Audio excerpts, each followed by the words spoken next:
Assalamualaikum warahmatullahi wabarakatuh. Selamat pagi, salam sejahtera untuk kita semua. Selamat datang di acara webinar kita pagi ini. Webinar yang kami selenggarakan dalam rangkaian Dies Natalis ke-107 FK UNER. Webinar ini diselenggarakan oleh alumni FK UNER angkatan 91. Sebelumnya kami ucapkan selamat datang untuk para peserta. Terima kasih telah meluangkan waktu untuk mengikuti acara webinar pagi ini. Dalam webinar pagi ini, tema yang kami ambil tetap dengan serba-serbi COVID-19 yang akan menghadirkan beberapa pembicara dan akan dimoderatori oleh Dr. Brahmana Askandar sebagai konsultan yang juga merupakan Ketua ID Cabang Surabaya. Untuk memulai acara webinar ini, marilah kita bersama-sama membaca bismillah. Dan untuk acara selanjutnya adalah kita akan mendengarkan bersama-sama ada 3 buah lagu. Lagu pertama Indonesia Raya, yang kedua Himne Airlangga, dan yang ketiga adalah lagu Himne ID. Hadirin, saya harap posisi tegak.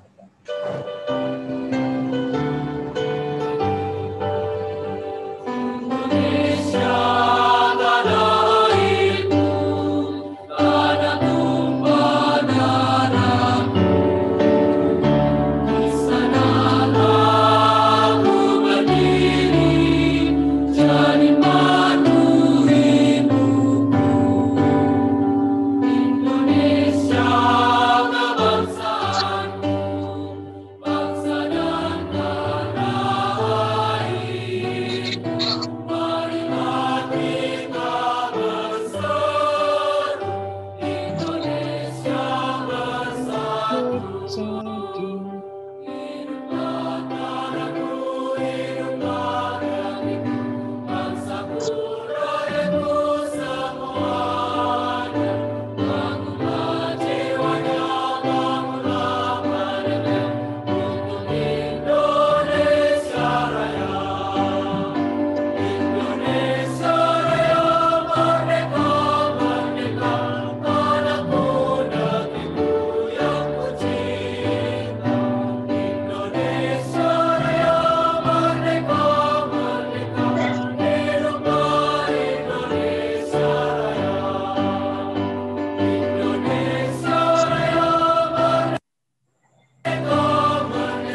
terima kasih untuk masih tetap bersama kami di acara webinar serba-serbi COVID-19.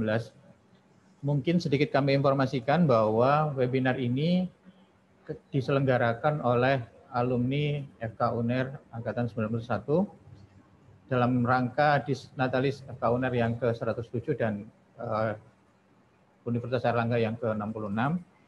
Dan acara webinar ini kami selenggarakan bekerjasama dengan IDI Cabang Surabaya untuk sebagai tempat hostnya kegiatan acara webinar kali ini. Untuk acara selanjutnya adalah sambutan dari Ketua IDI Surabaya yang akan disampaikan oleh Dr. Pramana Askandar, spesialis obstetrik ginekologi konsultan. Kepada yang terhormat Dr. Pramana Askandar, kami persilakan. Ya. Assalamualaikum warahmatullahi wabarakatuh. Yang kami hormati Bapak Ibu semua, dimanapun berada, selamat pagi. Alhamdulillah kita semua masih diberikan kesehatan oleh Allah Subhanahu wa Ta'ala. Pada kesempatan pagi ini kita akan mengadakan webinar, mendengarkan bersama webinar tentang serba-serbi COVID-19. Saat ini adalah adaptasi kebiasaan baru. Cuman yang perlu dicatat adalah adaptasi kebiasaan baru bukan berarti COVID-19 ataupun virus SARS-CoV-2 sudah hilang sepenuhnya dari Indonesia maupun di dunia. Sehingga kita tetap harus waspada, tidak boleh lengah sedikit pun. COVID-19 hanya akan bisa hilang total bekerja sama semua elemen masyarakat dan semua tenaga kesehatan. Sampai detik ini, alhamdulillah semua tenaga kesehatan, dokter, perawat, dan semua tenaga pendukungnya masih semangat. Mudah-mudahan selalu diberikan kesehatan semua sehingga COVID-19 dapat diatasi, dapat dikendalikan, dan kehidupan dapat segera kembali normal. Beberapa dokter, perawat telah mendahului kita, mudah-mudahan mendapat tempat terbaik di sisi Allah Subhanahu wa Ta'ala. Demikian juga masyarakat yang menjadi korban COVID-19, mudah-mudahan mendapat di sisi terbaik di sisi Allah Subhanahu wa Ta'ala. Jadi pada kesempatan pagi ini kita akan membahas beberapa materi dan pembicaranya adalah pakar-pakar. Nanti ada mengenai ibu hamil, kemudian mengenai rehabilitasi, kemudian mengenai persalinan, kemudian bagaimana perawatan COVID tanpa gejala, dan ini semua penting kita ketahui bersama. Mudah-mudahan acara dapat berlangsung lancar. Kurang lebihnya saya mohon maaf, mudah-mudahan acara bermanfaat bagi kita semua. Assalamualaikum warahmatullahi wabarakatuh. Terima kasih Bapak Ketua IDI Cabang Surabaya, Dr. Pramana. Untuk acara selanjutnya yaitu kita memasuki acara webinar. Mulai dari webinar kita planningkan nanti selesai sekitar jam 12. Untuk acara webinar ini nanti akan langsung dipandu oleh moderator kita yang sudah kita bersama. Beliau selain dokter spesialis obstetrik ginekologi terkemuka di Surabaya, beliau juga seorang ketua IDI Surabaya. Acara langsung kami serahkan ke saudara moderator, Dr. Pramana Askandar, SPG Konsultan. Oke.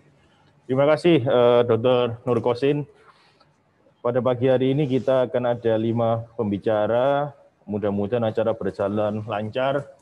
Bapak Ibu semua agar bila belum saatnya bertanya, mungkin mic-nya bisa dimatikan, di-mute terlebih dahulu sehingga acara dapat berlangsung lancar.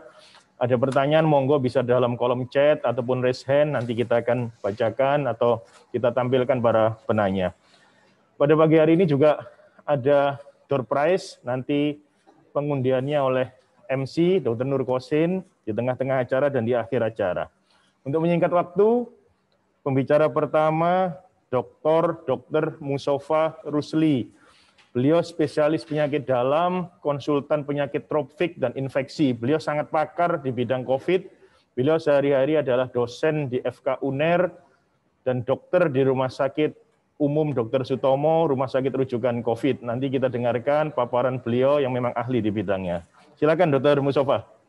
Terima kasih Dr. Pramana Askandar, spesialis Obstetric Gynecology. Perkenankan kami menyampaikan sedikit tentang COVID. Untuk topik hari ini kita membicarakan tentang COVID, tetapi COVID yang tanpa gejala. Jadi untuk saat ini tampaknya memang situasi pandemi COVID tampak lebih landai secara umum. Namun demikian dari kenyataan di lapangan memang kasus baru masih tetap ada dan masih cukup banyak jumlahnya. Kasus-kasus yang harus dirawat di rumah sakit juga masih ada walaupun sudah menurun dari beberapa waktu yang lalu. Kemudian kasus-kasus yang menjadi gawat juga masih cukup banyak, sehingga tim medis sampai saat ini masih berupaya, masih semangat untuk merawat pasien COVID yang ada di rumah sakit.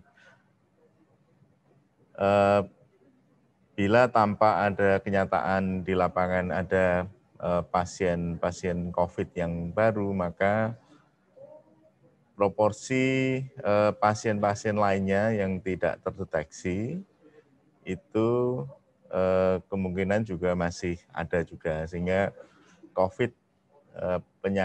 pasien COVID-19, COVID-19 yang tanpa gejala biasanya masih mengiringi pasien-pasien baru yang dengan gejala.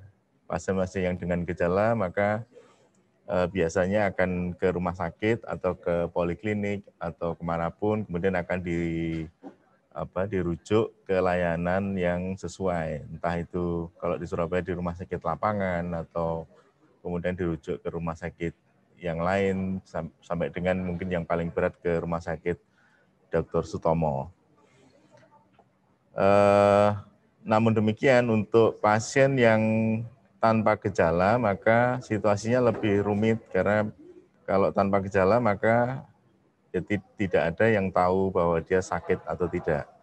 Ini adalah gambaran situasi di Amerika yang diwujudkan dalam cover majalah Time. Biasanya mereka membuat cover yang cukup unik. Ini menggambarkan bahkan di Amerika pun di bulan lalu, di akhir Oktober, masih digambarkan seperti ini. Jadi di Amerika juga masih kewalahan dalam menghadapi pandemi COVID sampai dengan beberapa minggu yang lalu. Sehingga ya sewajarnya kita juga masih harus waspada, walaupun tidak harus takut, tidak harus tegang, ataupun panik. COVID ini cukup unik karena memang tidak banyak penyakit yang mendapat porsi di cover majalah Time ini. Apalagi dalam satu tahun setidaknya ada empat kali ditampilkan sebagai cover utama permasalahan COVID ini. Pertama-tama sebelum kita masuk ke pembahasan bagaimana COVID-19 yang tanpa gejala itu, maka kita harus kembali memahami bagaimana penyakit ini terjadi. Penyakit ini terjadi sama dengan kaidah-kaidah penyakit yang lain, bahwa timbulnya suatu penyakit pada pasien atau host ini, kita sebut host atau pasien, itu diakibatkan oleh agen infeksi atau penyebab infeksi, yaitu virus. Dalam konteks COVID-19 maka virus. Virus ini akan bisa menyebar ke orang sekitarnya, juga ke lingkungan melalui saluran nafas. Begitu keluar saluran nafas, maka ini menggambarkan pola dari penularan atau mode transmisi.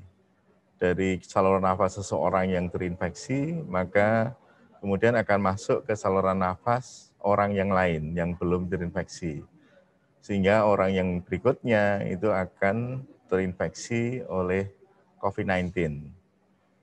Setelah terinfeksi, maka kemungkinannya ada banyak, mulai tanpa gejala sampai dengan gejala yang berat yang memerlukan bantuan, misalkan bantuan ventilator dan sebagainya. Istilah tanpa gejala sendiri sebenarnya kalau dipahami setidaknya ada dua pemahaman.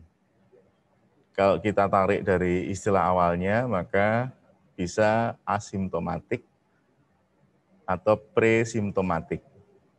Simptom itu secara awam kita terjemahkan bahasa Indonesia adalah gejala, maka asimptomatik adalah tidak ada gejala. Dalam artian asimptomatik adalah tidak pernah ada gejala. Jadi seseorang terinfeksi virus penyebab COVID-19 namun tidak pernah ada gejala, maka disebut pasien asimptomatik. Yang satunya juga tanpa gejala adalah presimptomatik. Artinya sebelum bergejala. Ini adalah orang-orang yang terinfeksi COVID-19, virus penyebab COVID-19, namun belum menunjukkan gejala. Artinya dalam waktu dekat, dalam 1, 2, 3 hari berikutnya, dia akan menunjukkan gejala. Maka ini adalah presimptomatik. Namun dalam posisi tanpa gejala, maka kedua bentuk ini ya tidak bisa dikenali karena memang tidak ada gejalanya. Biasanya pasien-pasien seperti ini atau orang-orang seperti ini ditemukan tidak sengaja, misalkan waktu swab, swab wajib karena rekan sekantornya COVID-19 positif. Jadi salah satu rekan kantornya positif, maka yang kerja atau sering duduk di dekatnya biasanya akan di swab, diminta swab. Seringkali ada orang-orang yang di sekitar orang yang sudah positif itu ternyata positif, walaupun tidak ada gejala sama sekali. Tidak ada gejala ini maksudnya kalau dalam 2-3 hari dia menjadi demam, batuk, dan sebagainya, maka itu adalah presimptomatik. Tetapi bisa saja swab-nya positif, tetapi sampai sekian hari kemudian, mungkin 10 hari atau 2 minggu, atau sampai berminggu-minggu, berbulan-bulan kemudian, tetap tanpa gejala, maka orang ini adalah asimptomatik. Jadi pasien terinfeksi virus penyebab COVID-19 tetapi tidak pernah ada gejala. Yang penting sebenarnya bukan gejalanya itu, yang penting adalah semua pasien yang terinfeksi, baik dengan gejala atau tanpa gejala, semuanya adalah berpotensi menularkan ke orang sekitarnya. Itu yang harus dipahami dan diwaspadai. Kemudian seberapa banyak jumlah yang asimptomatik? Kalau kita lihat dari pemberitaan, ini bisa ambil dari salah satu majalah di Jakarta, kita lihat bahwa hampir separuh kasus COVID-19 di Jakarta itu adalah asimptomatik, sekitar 45% pada Oktober yang lalu. Artinya proporsinya cukup besar. Ini data dari Kementerian Kesehatan pada saat itu. Kemudian kalau di luar negeri coba kita lihat apakah umum atau tidak, kelihatannya asimptomatik, penyebaran asimptomatik itu adalah umum terjadi. Sehingga tetap pakai masker dan menghindari kerumunan atau large gathering, dari kerumunan massa. Kalau kita lihat secara detail, maka seseorang yang terinfeksi virus penyebab COVID-19, maka bisa berbentuk mulai dari asimptomatis, gejala ringan, sampai dengan ada demam, batuk, pneumonia, sampai dengan shock atau gagal nafas. Sehingga seseorang terkena COVID-19 itu bisa banyak bentuk. Yang paling ringan adalah asimptomatik. Tetapi semua bentuk ini atau semua stadium ini semuanya menular. Semuanya berpotensi menularkan ke orang lain. Kalau kita lihat lebih detail lagi, bagaimana penanganan untuk asimptomatik atau pre-simptomatik? Kenapa dijadikan satu? Karena kuncinya adalah tanpa gejala. Sementara yang lain, mulai yang sakit ringan sampai dengan kritis, itu tanpa ada gejala. Yang tanpa gejala bisa jadi lebih rumit dalam potensi penularan, karena orang-orang seperti ini bisa menularkan ke orang lain tanpa diketahui. Yang ciri dari pasien asimptomatik dan presimptomatik ini keduanya adalah tesnya positif, tes untuk SARS-CoV-2 atau tes untuk virus penyebab COVID-19 itu positif keduanya. Dan keduanya juga tanpa gejala. Apakah perlu isolasi? Kalau kita lihat perlu isolasi. Keduanya perlu diisolasi karena berpotensi untuk menularkan ke orang lain. Apakah berbahaya? Bisa berbahaya karena memang ada virus yang sedang berkembang. Namun tidak semua orang atau sebagian besar orang akan tetap dalam kondisi asimptomatik seperti ini.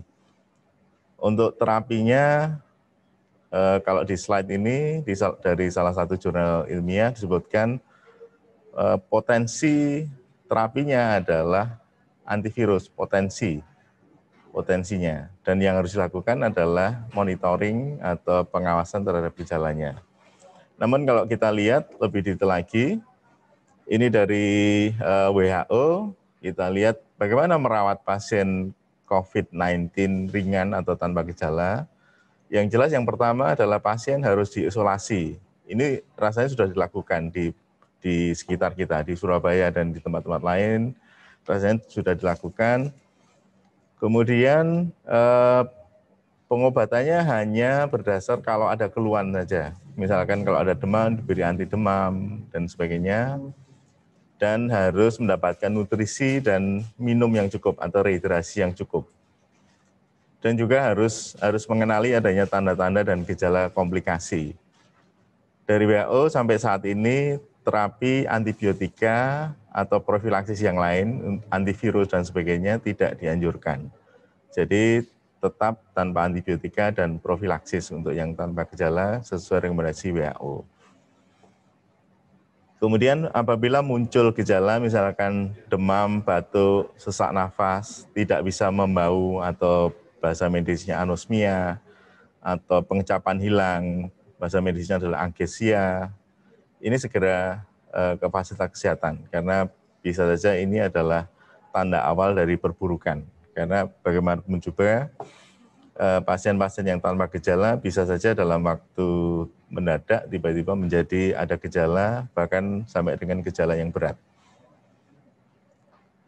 Sehingga kalau kita lihat prinsip penanganan untuk pasien tanpa gejala, yang terpenting sebenarnya yang paling krusial adalah menghindari penularan ke orang lain. Jadi yang harus dipahami adalah jangan sampai pasien yang tanpa gejala itu menularkan ke orang lain. Bagaimana mengatasinya atau tata laksananya? Sebenarnya dari pemerintah dan dari masyarakat selama berbulan kemarin sudah sangat paham. Penularan utama adalah tetap melalui droplet atau lewat batuk atau percikan ludah dan sebagainya.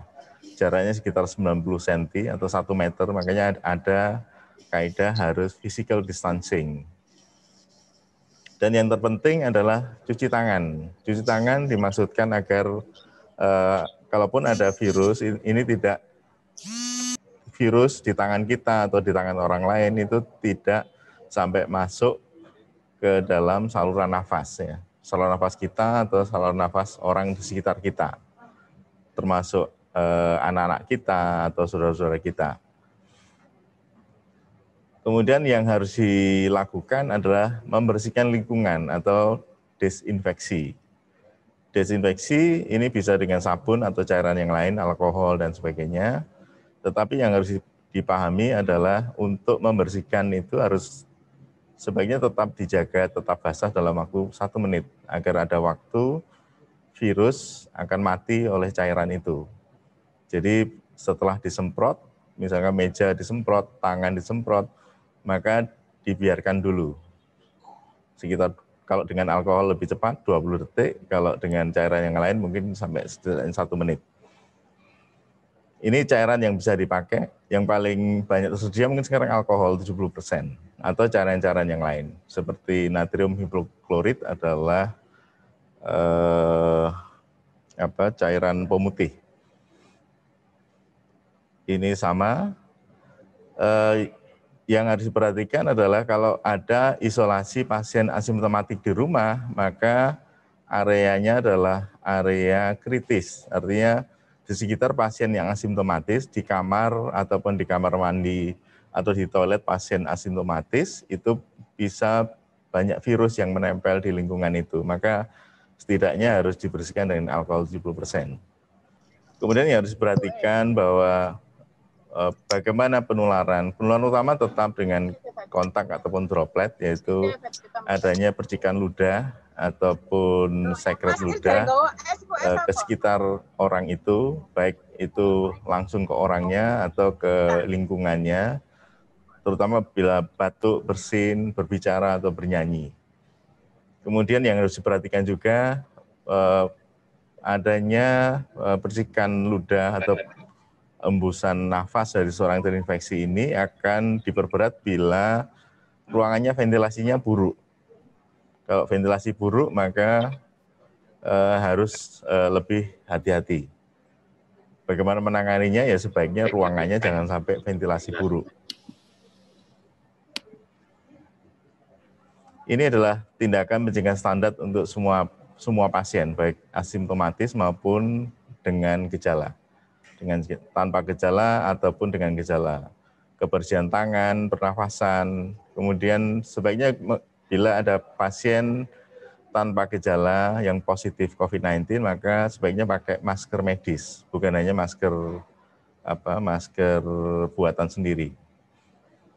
Kemudian menutup hidung atau mulut selama batuk atau bersin. Kemudian cuci tangan setelah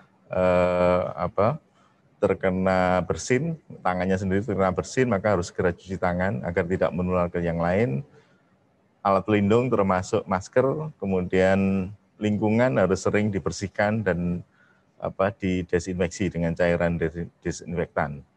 Kemudian masker yang habis dipakai, maka harus dibuang ke tempat tersendiri. Jangan sampai diletakkan sembarangan di dalam rumah, karena bisa menularkan ke orang lain. Kemudian termasuk pasien tanpa gejala, maka seluruh yang dipakai, baik baju, kemudian spray dan sebagainya, dan peralatan makan sebaiknya dibersihkan atau disterilkan dengan baik. Yang dimaksud masker medis adalah yang paling kiri ini, yang kotak. Ini cukup banyak tersedia di pasaran. Bila ada pasien tanpa gejala, pasien COVID-19 positif tanpa gejala, maka sebaiknya pakai masker medis. Bukan pakai masker buatan sendiri atau masker yang tidak standar. Karena perlindungan dari masker medis insya Allah lebih baik daripada masker buatan sendiri dan sebagainya. Ini adalah suatu studi atau penelitian di luar negeri, suatu systematic review yang membuktikan bahwa apakah penting physical distancing. Ternyata sangat penting. Penularan virus akan lebih rendah dengan physical distancing lebih dari 1 meter. Lebih bagus juga, lebih baik lebih baik lagi bila jaraknya sekitar 2 meter. 2 meter, sehingga jaga jarak yang selama ini kita dengung-dengungkan itu sudah jelas dengan nyata terbukti itu dapat menurunkan penularan. Kemudian masker wajah dapat mengurangi risiko infeksi juga. Kemudian perlindungan mata juga dapat menurunkan risiko juga. Dan masker satu lapis, biasanya masker satu lapis itu masker homemade atau buatan sendiri, itu terbukti tidak efektif. Jadi sebaiknya sesuai rekomendasi yang dari Kementerian Kesehatan yang terakhir, sebaiknya masker tidak boleh satu lapis, tapi harus 3 lapis atau lebih, paling tidak 3 lapis dengan 3 jenis bahan yang berbeda, yang sesuai dengan untuk masker. Dan pakai masker dengan benar, artinya sebaiknya kita jangan memakai masker masih muncul hidungnya, atau lubang hidungnya masih muncul, atau mulutnya masih muncul. Karena penularan utama terutama dari lubang hidung dan lubang mulut. Kalau memakai masker tetapi masih muncul seperti ini, maka masih bisa menularkan ke orang lain. Dan yang memakai ini juga masih bisa tertular dari orang lain juga, karena masih terbuka jalan masuknya, seperti yang saya uraikan di awal tadi.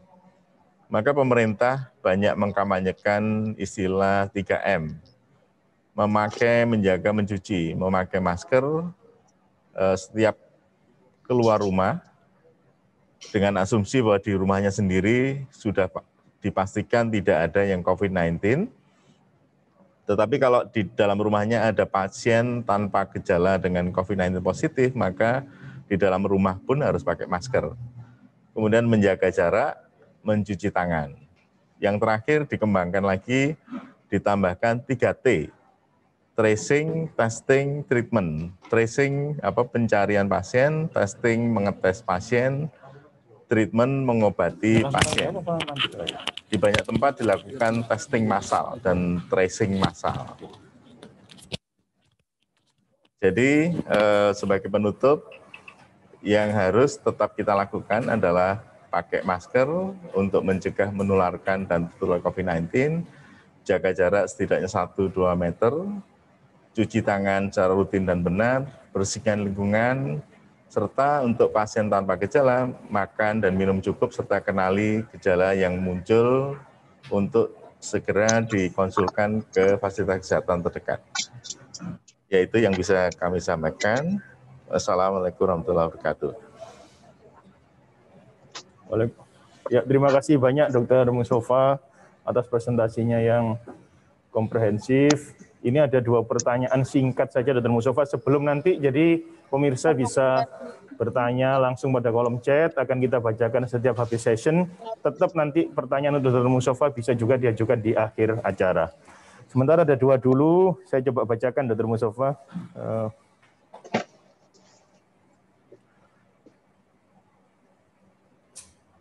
Ada pertanyaan, yang pertama, saya minta tolong Dr. Mustafa dijelaskan, apakah kita harus mendesinfeksi barang-barang yang kita bawa dan mendiamkannya selama kurang lebih 1 menit?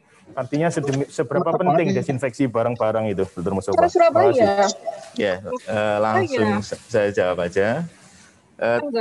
Tadi saya uraikan ada area kritis dan non-kritis. Jadi yang perlu dilakukan desinfeksi dengan baik itu sebenarnya area yang kritis sebenarnya. Kalau yang area non-kritis tetap perlu didesinfeksi, namun tidak seintensif yang di area kritis, juga cairannya juga berbeda.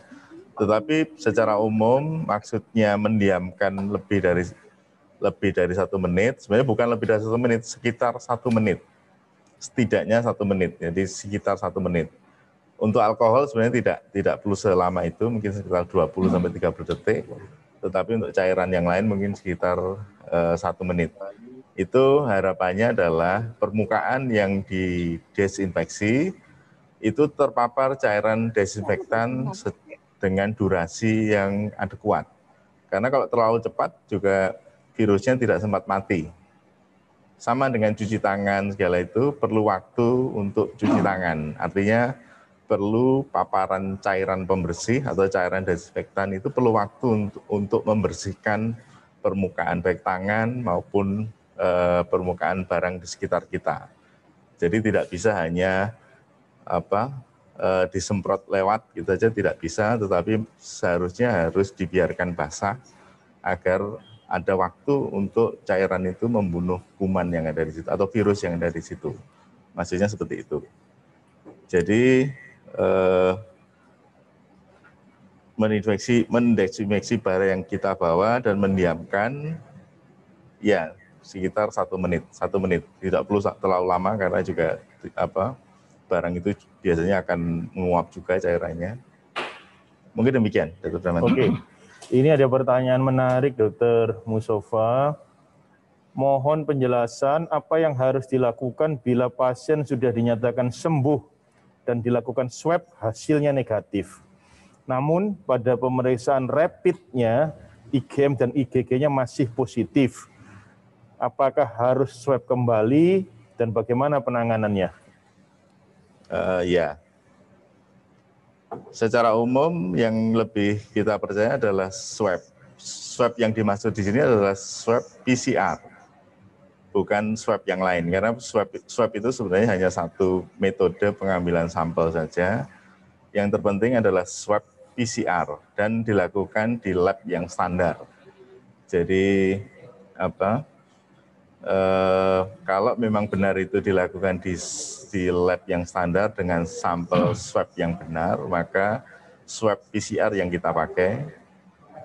Kemudian biasanya untuk menyatakan betul negatif, kita lebih yakin negatif, yang kita tetap pakai konsensus 2 kali pemeriksaan swab.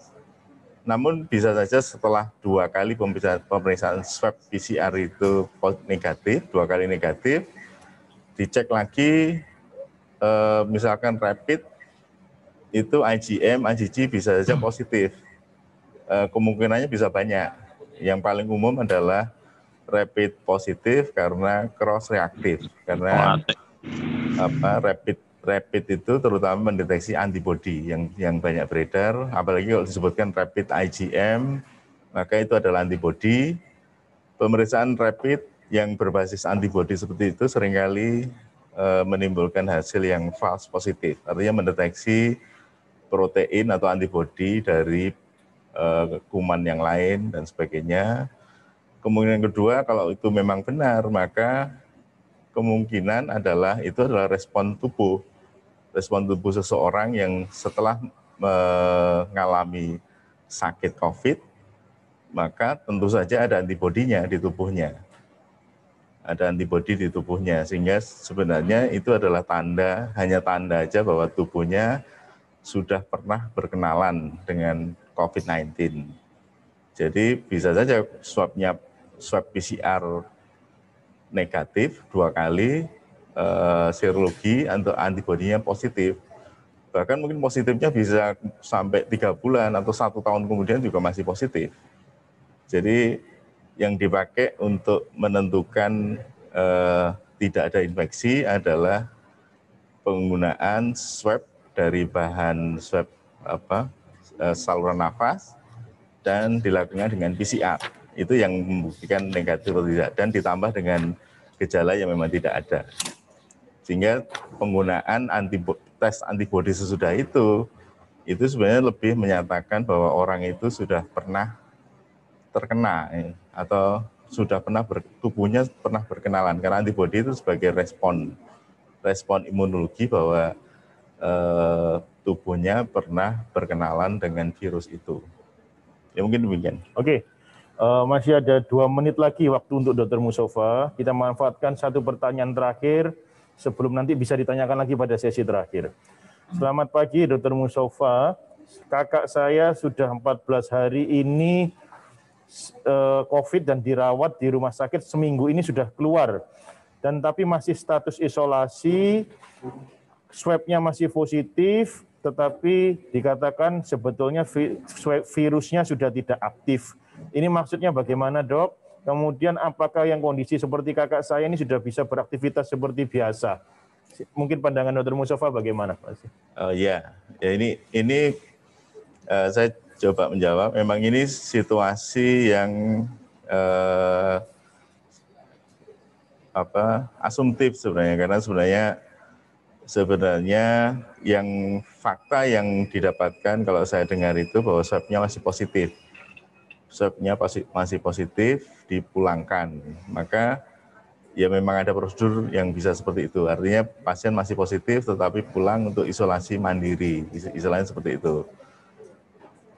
Asumsinya atau secara hipotetikal itu adalah ada literatur yang menyebutkan atau pendapat yang menyebutkan bahwa kalau dalam kondisi seperti itu dengan sudah 2 minggu sakit, 2 minggu atau lebih sakit, maka kemungkinan ya masih kemungkinan sebenarnya, kemungkinan adalah virus yang tertangkap itu adalah virus yang sudah tidak intak, artinya sudah tidak utuh. Jadi karena memang PCR itu tidak mendeteksi virus secara keseluruhan, hanya mendeteksi protein-proteinnya, artinya mendeteksi komponen-komponen penyusun dari virus itu. Jadi ada pendapat bahwa kalau sudah lewat sekian minggu, maka kemungkinan itu adalah protein yang sudah tidak menular. Tetapi memang untuk kehati-hatian, secara umum kalau swab masih positif, ya tetap kita lakukan isolasi walaupun tanpa gejala. Jadi itu untuk kehati-hatian, ya, untuk kehati-hatian karena kenyataannya bahwa tesnya masih positif. Tetapi artinya kalau sudah sekian minggu dan sehat, insya Allah biasanya tidak akan berkembang menjadi lebih jelek untuk pasien itu. Tetapi untuk lingkungan kita masih hati-hati karena kita tidak ingin satupun ada yang tertular dari orang dengan swab positif. Jadi itu, memang situasinya sampai sekarang tidak bisa dibuktikan secara tegas ya, karena orang yang swab positif kalau ingin membuktikan maka harus diambil sampel virusnya, harus diambil dan dibiakkan seharusnya, dibiakkan kultur virus. Kalau virusnya masih hidup maka ya dia masih menular betul, kalau tidak hidup maka itu mungkin hanya bagian yang mati dari virus. Artinya sampai sekarang juga tidak ada perintah untuk mengkultur virus ya, dan mungkin ya tidak memungkinkan untuk kita lakukan di sini, sehingga ya itu asumtif aja, hanya asumtif. Artinya kalau swab positif ya kita hati-hati jangan sampai menular. Tetapi untuk pasien sendiri ya mudah-mudahan tidak berkembang menjadi lebih buruk setelah kalau sudah dirawat setelah sekian minggu. Mungkin itu yang bisa saya jawab. Terima kasih Dr. Mustafa. Masih banyak sekali pertanyaan yang menarik di chat ini, tapi nanti akan dijawab di akhir session. Misalnya, bila pasien OTG tidak mengetahui bahwa dirinya adalah carrier, apakah cukup dengan pola 3M? Kemudian apa arti CT value pada pemeriksaan swab? Jadi masih banyak, nanti mohon bisa mengikuti sampai akhir acara, nanti akan dijawab di akhir session. Terima kasih banyak Dr. Mustafa atas presentasinya di session pertama. Kami atas nama alumni FK UNER 91 mengucapkan terima kasih atas perhatiannya. Semoga acara webinar ini bermanfaat. Salam sehat.